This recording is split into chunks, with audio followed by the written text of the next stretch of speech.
Hello दोस्तों, कैसे आप सभी लोग। मैं शुभम चौधरी आप सभी का एसकेसी डिफेंस एकेडमी के यूट्यूब चैनल पे एक बार फिर से स्वागत करता हूं।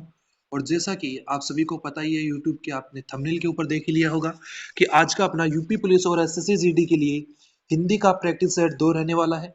इससे पहले हम एक प्रैक्टिस सेट कर चुके हैं, उसका लिंक आपको डिस्क्रिप्शन में मिल जाएगा। आप वहां से जाके उस प्रैक्टिस सेट को कर सकते हैं। और अगर आपको प्रैक्टिस सेट की पीडीएफ चाहिए तो आप हमारे टेलीग्राम चैनल को ज्वाइन कर लीजिए। वहां पर आपको प्रत्येक जो सेट रहेगा, अपना प्रैक्टिस सेट रहेगा, उसकी पीडीएफ मिल जाएगी। ओके, तो देखिए अभी स्टार्ट करते हैं। अपना दूसरा प्रैक्टिस सेट है। अगर आप चैनल पे पहली बार देख रहे हैं प्रैक्टिस सेट को और क्लासेज को, तो चैनल को सब्सक्राइब करके बेल आइकन को ऑल पे प्रेस कर लीजिए, ताकि आपके पास जो आने वाली क्लासेज है और प्रैक्टिस सेट है उनका नोटिफिकेशन सबसे पहले पहुंच सके। और दोस्तों, मैं आपको हिंदी की लगभग क्लासेज करवा चुका हूं, आप उन क्लासेज को भी जरूर से देख लीजिएगा। तो देखिए प्रैक्टिस सेशन स्टार्ट करते हैं। तो आप देखिए कि जितने आप क्वेश्चन कर पा रहे हैं वो आप कमेंट में बताएंगे कि 20 क्वेश्चन मैंने इस प्रैक्टिस सेट के अंदर रखे हैं, 20 में से आप कितना स्कोर कर पा रहे हैं। ओके, तो 20 में से आप कितना स्कोर करते हैं वो आप कमेंट में जरूर लिखेंगे। पहला आपका क्वेश्चन आ जाता है, समुद्र की सीमा अनंत है। समुद्र की सीमा अनंत है, वाक्य में प्रयुक्त अनंत शब्द का विलोम शब्द क्या होगा। तो आप डायरेक्टली देख सकते हैं कि जो आपका अनंत शब्द है उसका क्या पूछा गया है, आपको विलोम शब्द पूछा गया है कि जो अनंत शब्द है उसका विलोम शब्द क्या होगा। तो अनंत का अर्थ क्या होता है, जिसका कोई अंत नहीं हो। जिसका कोई अंत नहीं हो उसको क्या कहा जाता है, अनंत कहा जाता है। तो ऑप्शन देखिए, एक ऑप्शन है अंत, ऑप्शन दो है असीमित। असीमित क्या होता है, जिसका कोई सीमित नहीं हो, जो बहुत दूर में फैला हुआ हो। अंतहीन, जिसका कोई अंत न हो। अनंग, अनंग भी इस कोई वर्ड नहीं होता। और जो आपका राइट आंसर हो जाएगा वो हो जाएगा ऑप्शन एक अंत, कि अंत एक पर्टिकुलर जगह पे जाके, एक निश्चित जगह पे जाके रुक जाता है। किसी चीज का पूर्ण हो जाना ही क्या है, अंत। तो अनंत का जो अपोजिट है विलोम शब्द है वो क्या हो जाएगा, आपका अंत हो जाएगा। क्या हो जाएगा, अंत। नेक्स्ट क्वेश्चन देखिए, ऊंट के मुंह में जीरा मुहावरे का अर्थ क्या है। तो देखिए, ऊंट के मुंह में जीरा, ऑप्शन एक अधिक खाने वाले को कम देना, ऑप्शन दो मित्रता रखना, ऑप्शन तीन ऊंट को जीरा खिलाना, ऑप्शन चार खाने में जीरा डालना। तो देखिए जो आपका राइट आंसर होगा वो हो जाएगा अधिक खाने वाले को कम देना, क्योंकि ऊंट बहुत बड़ा होता है और उसके मुंह में जीरा देना। जीरा कितना होता है, छोटा सा। तो थोड़ा सा, थोड़ी सी चीज किसी बड़े को देना, तो अधिक खाने वाले को कम देना। अधिक खाने वाले को कम देने का अर्थ क्या होता है, ऊंट के मुंह में जीरा देना। नेक्स्ट आपका क्वेश्चन जो आता है वो आता है, दोपहर खालिस्तान उपयुक्त वाक्य में रिक्त स्थान का उपयुक्त विकल्प निम्न में से क्या होगा। तो देखिए दोपहर पहले लिखा हुआ है, उसके बाद क्या है, दोपहर का अर्थ होता है दो पहरों का अनाचार। फिर है आपका दो का, दोपहर का अर्थ होता है दो पहरों का समाहार। तो आपको क्या पूछना चाहता है एग्जामिनर, कि दोपहर का जो समास है वो क्या होता है, क्या पूछना चाहता है, दोपहर का समास। तो देखिए दोपहर का अर्थ होता है दो पहरों का संग्राम, नहीं। दो पहरों का अर्थ होता है दोपहर का कदाचार, नहीं। आप बोलेंगी कि राइट आंसर होगा इसका, दोपहर का अर्थ होता है दो पहरों का समाहार। दो पहरों का समाहार, आपका जो ऑप्शन दो है वो आपका क्या होगा, राइट आंसर। तो नेक्स्ट क्वेश्चन देखते हैं। तो देखिए नेक्स्ट क्वेश्चन है आपका, निम्नलिखित वाक्यांश के लिए उपयुक्त शब्द का चयन विकल्पों में से कीजिए। और क्वेश्चन क्या है आपका, वाक्यांश क्या है, जिसने चित्त किसी विषय में दिया हो या लगाया हो। कि किसी ने अपना जो दिमाग है, चित्त है, मन है, वो किसी के अंदर लगा दिया हो, किसी काम में लगा दिया हो, उसे क्या कहा जाता है। ऑप्शन एक आता है आपका विषय चित्त, कि विषय के अंदर चित्त लगा दिया हो। अग्रगामी, दत्त चित्त, या ऑप्शन चार अग्र सोची। तो आप लोग बोलेंगे कि जिसने किसी चीज में अपना चित्त लगा दिया हो, मन लगा दिया हो, उसे बोला जाता है दत्त चित्त। क्या बोला जाता है, दत्त चित्त। तो आपका जो ऑप्शन तीन है वो राइट आंसर हो जाएगा। नेक्स्ट हम बात करते हैं क्वेश्चन नंबर 5 की। इस जल में अनेक जीव हैं, रेखांकित शब्द के विलोम शब्द का चयन कीजिए। तो देखिए शब्द क्या है रेखांकित आपका, इस जल में अनेक जीव हैं। तो जो जल है इसका आपको क्या ज्ञात करना है, विलोम शब्द आपको बताना है कि जल का विलोम क्या होगा। तो देखिए, थल, तालाब, सलील, स्थान। तो आपका राइट आंसर होगा जल का विलोम होता है थल, जल, थल। तो आपका राइट आंसर क्या हो जाएगा, ऑप्शन एक, थल। ऑप्शन एक, थल आपका क्या हो जाएगा राइट आंसर। नेक्स्ट हम बात करते हैं सिक्स्थ क्वेश्चन की। आज विद्यालय में शिक्षिका ने अंताक्षरी खेलने को कहा। शिक्षिका ने आज विद्यालय में शिक्षिका ने अंताक्षरी खेलने को कहा। वाक्य में अशुद्ध वर्तनी वाला शब्द कौन सा है। तो देखिए, ऑप्शन एक आपको दे रखा है अंताक्षरी, ऑप्शन दो शिक्षिका, ऑप्शन तीन आपको दे रखा है खेलने को कहा, ऑप्शन चार आपको दे रखा है विद्यालय। तो आपका जो राइट आंसर है वो हो जाएगा ऑप्शन एक, अंताक्षरी। अंताक्षरी नहीं होता, अंत्याक्षरी होता है। क्या होता है, अंत्याक्षरी, ए न तय याक्षरी, अंत्याक्षरी होता है, ना कि अंताक्षरी। तो आपका जो अंताक्षरी वर्ड है वाक्य के अंदर वो क्या है, गलत है, अशुद्ध है। नेक्स्ट हम बात करते हैं क्वेश्चन 7 की। तो निम्नलिखित मुहावरे के लिए उपयुक्त सार्थक शब्द क्या होगा। नानी याद आना, नानी याद आना। आप लोग बोलेंगे सर, जब भी लड़ाई होती है तो बोलते हैं नानी याद आ गई क्या तेरे को, नानी याद आ गई। तो नानी याद जो आना मुहावरा है, इसका अर्थ क्या होता है। तो देखिए, किसी से मिलने का मन करना, नहीं। मुसीबत देखकर घबरा जाना, हाँ। मुसीबत देख के घबरा जाना का अर्थ क्या होता है, नानी याद आ जाना। कि अगर कोई किसी के सामने कोई प्रॉब्लम आ रही है, कठिनाई आ रही है और उसको देख के घबरा गया, तो उसको बोलते हैं कि क्या नानी याद आ गई क्या। नेक्स्ट क्वेश्चन आपका, जिसका खंडन न हो सके वाक्यांश के लिए उचित शब्द बताइए। तो देखिए, ऑप्शन एक आपको दे रखा है समूल, ऑप्शन दो खंडनीय, ऑप्शन तीन खंडित, खंडित, ऑप्शन चार आपका जो है वो मैं यहाँ पे लिख देता हूँ, क्या है, अखंडनीय। क्या है ऑप्शन चार आपका, अखंडनीय, अखंडनीय। तो जिसका खंडन नहीं किया जा सके वो क्या होता है, अखंडनीय। आपका ऑप्शन चार इस क्वेश्चन का क्या हो जाएगा राइट आंसर। अभी हम चलेंगे नेक्स्ट क्वेश्चन, अपना नौवां क्वेश्चन की तरफ। रेखांकित शब्द समूह के लिए सर्वाधिक उपयुक्त विकल्प चुनें। आपका क्वेश्चन क्या है, मुसीबत का मारा वह किसी और स्थान पर जा बसा। मुसीबत के मारा वह किसी और स्थान पर जा बसा। तो इसमें जो आपका रेखांकित शब्द है वो क्या, कौन सा है, किसी और स्थान पर, किसी और स्थान पर जा बसा।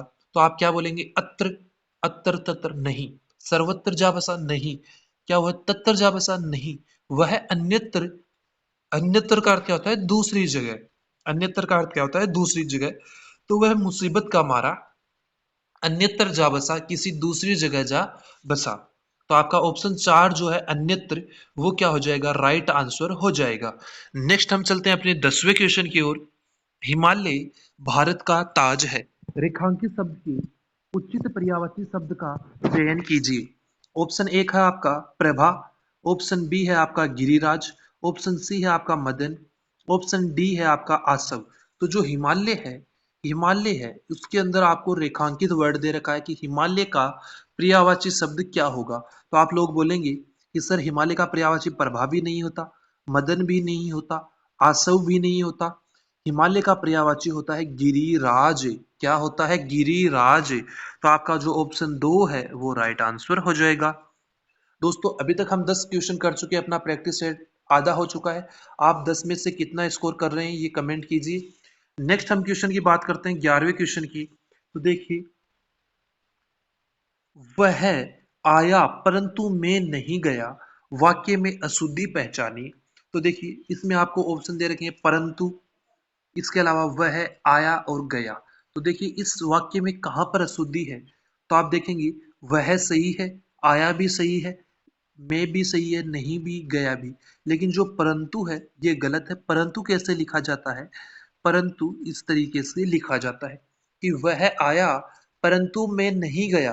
तो परंतु इस तरीके से लिखा जाएगा, और परंतु के अंदर ऊ की जो मात्रा है उसके अंदर यहाँ पे अशुद्धि की गई है। तो आपका राइट आंसर हो जाएगा ऑप्शन एक, परंतु। नेक्स्ट बात करते हैं हम क्वेश्चन नंबर 12 की। तो दो घोड़ों पर सवार होने से तुम सफल नहीं रहोगे। दो घोड़ों पर सवार होने से तुम सफल नहीं रहोगे, उपरोक्त वाक्य में रेखांकित अंश के लिए कौन सा शब्द उपयुक्त है? तो देखिए इसमें क्या है, दो घोड़ों पर सवार होने से तुम सफल नहीं रहोगे। तो देखिए ऑप्शन एक आपका बोलता है सवार नीति, दूसरा बोलता है आपका दुरंगी नीति, तीसरा आपको बोलता है सफल नीति और चौथा आपको बोलता है तिरंगी नीति। तो यहाँ पे दो घोड़ों पर सवार होना, दो घोड़ों पे सवार होना यानी दो नीतियां रखना कि मेरा काम मैं ये भी कर लूं ये भी कर लूं, तो इसको बोला जाता है दुरंगी नीति। क्या बोला जाता है? दुरंगी नीति। तो आपका जो ऑप्शन दो है वो राइट आंसर हो जाएगा, दुरंगी नीति। नेक्स्ट हम बात करते हैं क्वेश्चन नंबर 13 की। तो देखिए निम्नलिखित में से अव्यय से बना विशेषण शब्द नहीं है। अव्यय से बना हुआ विशेषण शब्द नहीं है। तो तीन आपके इसमें अव्यय से बने हुए विशेषण शब्द हैं और एक नहीं है। तो देखिए पहला ऑप्शन आपको दे रखा है पिछला, दूसरा ऑप्शन कैसा, तीसरा ऑप्शन अगला, चौथा आपको बाहरी। तो देखिए जो आपका वर्ड है कैसा, ये अव्यय से बना हुआ विशेषण नहीं है। बाकी के पिछला, अगला, बाहरी ये तीनों विशेषण है अव्यय से बने हुए। तो आपका राइट आंसर हो जाएगा कैसा। ओके। नेक्स्ट आपका क्वेश्चन आ जाता है 14 नंबर का। आकलन शब्द के लिए इनमें से उपयुक्त पर्यायवाची शब्द कौन सा होगा? तो आपका ऑप्शन एक आ जाता है अगणन, क्या आ जाता है? अगणन। ऑप्शन दो सरण, ऑप्शन तीन नूतन, ऑप्शन डी चार गणना। तो आकलन का अर्थ क्या होता है? अगणन, कि जिसकी गणना की जा सके, किसी का अनुमान लगाना। आकलन का अर्थ होता है अनुमान लगाना। तो आपका जो ऑप्शन एक है अगणन, क्या हो जाएगा? अगणन आपका राइट आंसर हो जाएगा। नेक्स्ट हम बात करते हैं 15 नंबर क्वेश्चन की।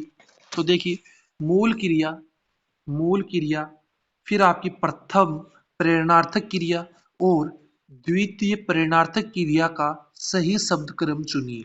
तो मैंने आपको तीन क्रियाएं पढ़ाई थी, मूल क्रिया, प्रथम प्रेरणार्थक और द्वितीय प्रेरणार्थक। और मैंने आपको बोला भी था जब क्रिया पढ़ाई थी प्रेरणार्थक कि इसमें दो प्रकार की होती है, एक बनती है आना शब्द जुड़ने से, एक बनती है वाना शब्द जुड़ने से। आना से कौन सी बनती है? प्रथम प्रेरणार्थक क्रिया। और जो वाना शब्द है उससे कौन सी बनती थी? आपकी द्वितीय प्रेरणार्थक। तो देखिए ऑप्शन में आपको क्या देखना है? मूल क्रिया, मूल क्रिया में ना लगा होगा, क्या लगा होगा? ना लगा होगा।